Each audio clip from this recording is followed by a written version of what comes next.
అప్పు రెండు రకాలు ఉంటుందండి. ఇదిగో రెవెన్యూ ఎక్స్పెండిచరు, క్యాపిటల్ ఎక్స్పెండిచర్ అని రెండు ఉంటాయి. మీకు ఇంతకుముందు స్టోరీ కూడా చెప్పాను. వాడు వెళ్ళి ఒక భూమి కొన్నాడు, ఎక్కడో ఒక 500 గజాలు రిటైర్ అయ్యాక కట్టుకుందామని కొన్నాడు. కొని దానికోసం అప్పు చేయడం మొదలెట్టాడు కట్టడానికి. ప్రతి వాయిదా కట్టాలిగా బ్యాంక్కి. వాడికి వచ్చే జీతం సరిపోవట్లేదు. నీ దగ్గర పక్క వాడి దగ్గర రూపాయి వడ్డీకి అప్పు తీసుకున్నాడు, ఇంకోటి దగ్గర రూపాయన్నర వడ్డీకి అప్పు తీసుకున్నాడు, దాని ఈఎంఐలు కడుతున్నాడు.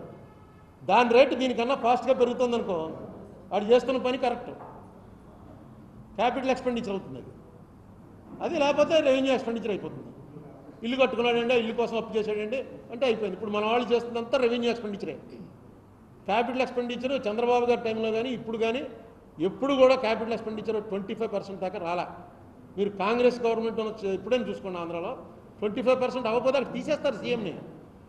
అక్కడ వేరే సెల్ ఉంటుంది ఢిల్లీలో, వాళ్ళు ప్రతిదీ చూసుకుని 25% రాలేదు అనేటువంటి ఒక వార్నింగ్ ఇస్తారు.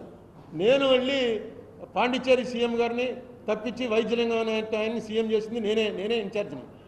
నేను చెప్పాను, అతను చాలా పాపులర్ లీడరు రంగస్వామితో జనం ఉన్నారండి మార్చొద్దండి అని. కానీ ఇదో తగ్గిపోతుంది మొత్తం. ఎలాగ మిగతా స్టేట్లు కూడా మొదలెడతాయి. ఎలాగైనా సరే ఆయనకి వెళ్ళి వార్నింగ్ చేయని, ఆయన నా వార్నింగ్ లెక్క చేయలేదు, పార్టీ పెట్టి నెగ్గేశాడు. ఆయన మళ్ళీ సీఎం అయ్యాడు. ఇప్పుడు సీఎం ఆయనే. సో ఏం చెప్తాం, కాంగ్రెస్ అయితే ఒప్పుకోదు, పోతే పోయింది, ఎలక్షన్ పోతే పోయింది.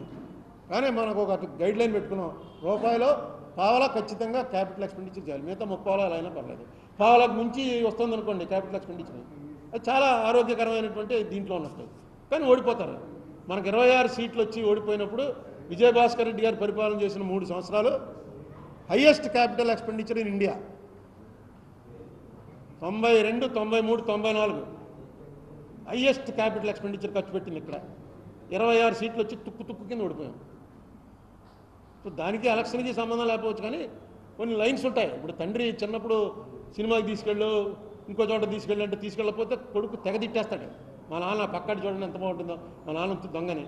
వీడు తీసుకెళ్ళి ప్రైవేట్లో కూర్చోబెడతాడు, ఇంకో చోట కూర్చోబెడతాడు. వాడే ఉద్యోగం వచ్చిన తర్వాత అనుకుంటాడు, మా నాన్న వాళ్ళే కదా ఎంత వాడినాను, మా పక్కింటోడేమో మామూలు బొత్తిగాడు మెకానిక్ అయిపోయి షెడ్లో ఊడుస్తున్నాడు, నేను కూడా మెకానిక్ కావాలని కోరుకున్నాను కానీ నన్ను ఇంజనీర్ చేశాడు అని వస్తుంది ఫీలింగ్. ఇదే స్టేట్ అయినా అంతే. ప్రజల్లో మార్పు వచ్చే ప్రయత్నం అసలు జరగట్లేదు. ఈ పార్టీ అని ఇప్పుడు చంద్రబాబు నాయుడు గారు ఉన్నారు, ఆయన చెప్పేది ఏంటి, జగన్మోహన్ రెడ్డి అన్నవాడు రాష్ట్రాన్ని సర్వనాశనం చేశాడు, మొత్తం పంచిపెట్టడం తప్ప ఇంకో పని చేశాడా, ఒక రోడ్డు వేసాడా, ఏం చేశాడని వేయాలి ఓట్లు అని ఆయన అడుగుతున్నాడు. చూస్తే అది చాలా కరెక్ట్. కానీ ఆయన కూడా చెప్తున్నాడు, ఆయన ఇచ్చేదానికన్నా నేను ఎక్కువ ఇస్తాను. ఆయన అమ్మఒడి ఒక పిల్లాడికి ఇస్తే మేము ఎంతమంది పిల్లలు ఉంటే అంతమంది పిల్లలకి ఇస్తాం. ఆయన 10,000 రూపాయలు రైతుకి ఇస్తే మేము 15,000 ఇస్తాం అని ఈయన దానికి డబల్ ప్రామిస్ చేస్తున్నాడు. ఇది ఎలా యాక్సెప్ట్ చేస్తాం? డబ్బులు ఇలా అయిపోవడానికి కారణం ఏంటంటే పంచిపెట్టడం. ఆయన ఇంకా ఎక్కువ పంచిపెడతానంటున్నాడు. సరే ఇవ్వకపోవచ్చు అంటే మభ్య పెట్టడమో మోసం అన్నా చేయాలి, లేకపోతే రాష్ట్రాన్ని దేవాలయాన్ని దీయించాలి, ఏదో ఒక పద్ధతిలోనే నెగ్గుతారు అని ప్రజలు అనుకుంటే ఏం చేస్తారు? పొలిటీషియన్కి కావాల్సిన అధికారం.